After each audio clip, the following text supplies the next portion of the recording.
Hello everyone. तो जैसा कि मैं हर रोज बताती हूँ आज कौन सा नेशनल या इंटरनेशनल डे है, तो ऐसा कोई भी आधिकारिक रूप से नेशनल या इंटरनेशनल डे नहीं है। पर कुछ कंट्रीज में आपका random acts of kindness day celebrate किया जाता है।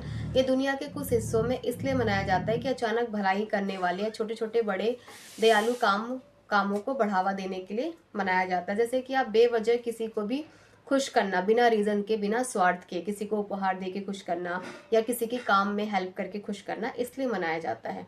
इसके अलावा आपका एक कंट्रीज है कसोवो, जो कि आपका इंडिपेंडेंस डे सेलिब्रेट करता है। उसे 2008 में आज के दिन 17 फरवरी के दिन ही पूर्ण रूप से स्वतंत्र घोषित किया गया था। तो ये तो हो गया आपका कुछ कंट्रीज में सेलिब्रेट किया जाता है नेशनल या इंटरनेशनल डे।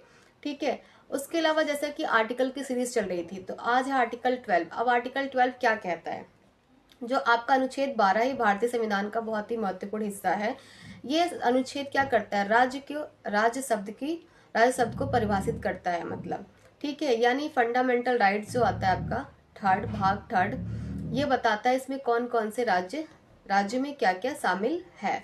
इसके अनुसार क्या है, जैसे कि भारत की केंद्र सरकार और संसद, प्रत्येक राज्य की सरकार और विधानमंडल, ठीक है। फिर भारत के क्षेत्र के अंतर्गत जो आते हैं, या भारत सरकार के नियंत्रण होने वाली अथॉरिटी या अन अथॉरिटी, ठीक है। ये इसलिए भी जरूरी है, जो कि आपके फंडामेंटल राइट्स होते हैं 14 से लेके 35 तक के। तो उसमें ये बताता है कि राज्य में कौन कौन सी संस्थाएं शामिल है और उसके अंतर्गत ये कार्य करता है।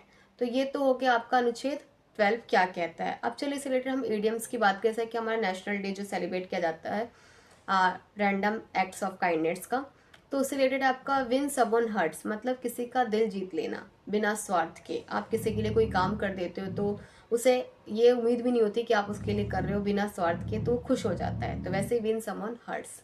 तो आज के लिए इतना ही, फिर कल देखते हैं कौन सा नेशनल डे है और फिर नई आर्टिकल के साथ। Thank you.